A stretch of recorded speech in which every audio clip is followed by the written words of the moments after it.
daftarga yozib qo'ysangiz, keladigan pulim bor. Kelishi bilan to'layman inshaalloh.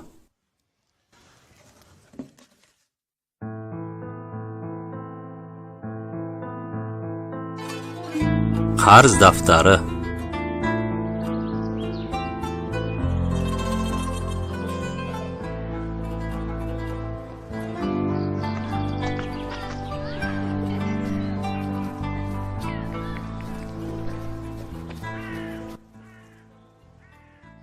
Ha, yaxshilik qil, dengizga uloqtir. Baliq bilmaydi, xoliq biladi deyshadi. Xayrli ishning eng yaxshisi ko'z qilmasdan qilgan yaxshilikni yaxshilik qilinuvchi kishining ham sezmay qolishidir. Bunday xayrli ishlarga qarz daftarini misol qilib keltirishimiz mumkin. Qarz daftari Usmoniylik madaniyatining eng chiroyli yordam berish o'rnaklaridan biridir. Bilgan biladi, juda ham uzoqda emas, balki yaqin davrlarda ham imkoniyati bo'lmagan mahalla fuqarolari mahalladagi do'konlardan narsa sotib olar va kelasi oy boshida to'lov qilish sharti bilan qarz daftariga yozdirar edi. Bu qarz daftarining nomi Usmoniylik davrida Zimem daftari deb nomlangan. O'sha davrda o'ziga to'q kishilar, ayniqsa Ramazon oyida oddiy kiyimlarni kiyib olib, mahalladagi do'konlarni aylanib yurishardi. Assalomu alaykum og'a. Va alaykum assalom. Qarz daftaringiz bormi?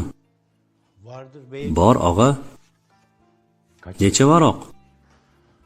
30 varoqcha og'a. Daftardagi jami qarzlar to'plansa qancha chiqadi?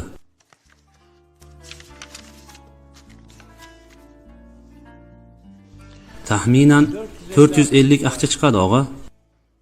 450 aqcha, ha? Yaxshi. U varoqlardagi hisoblarni o'chirib yuboring unda.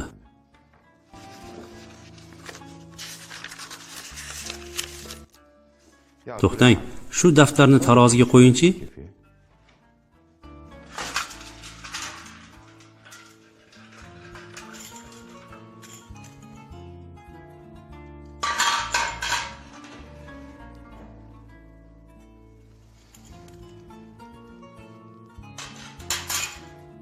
Yetadimi? Yetadi. Ko'nglimizga shifo bo'ldi. Alloh ihsoningizni qabul qilsin barchamizdan.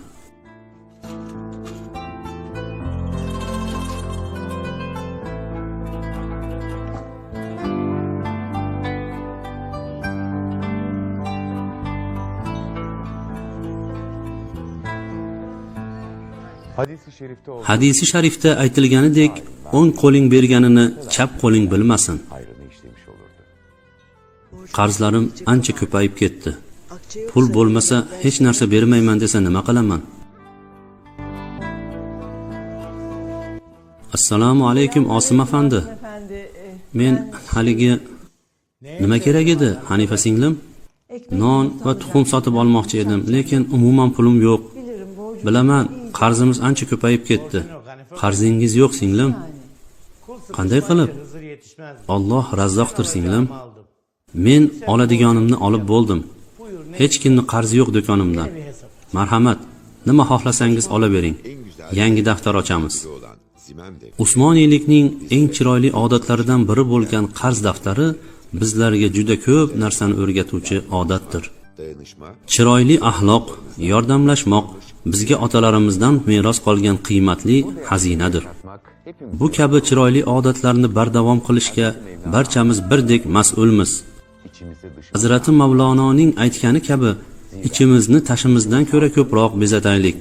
Zero tashimiz xalqning, ichimiz haqning qaraydigan joyidir.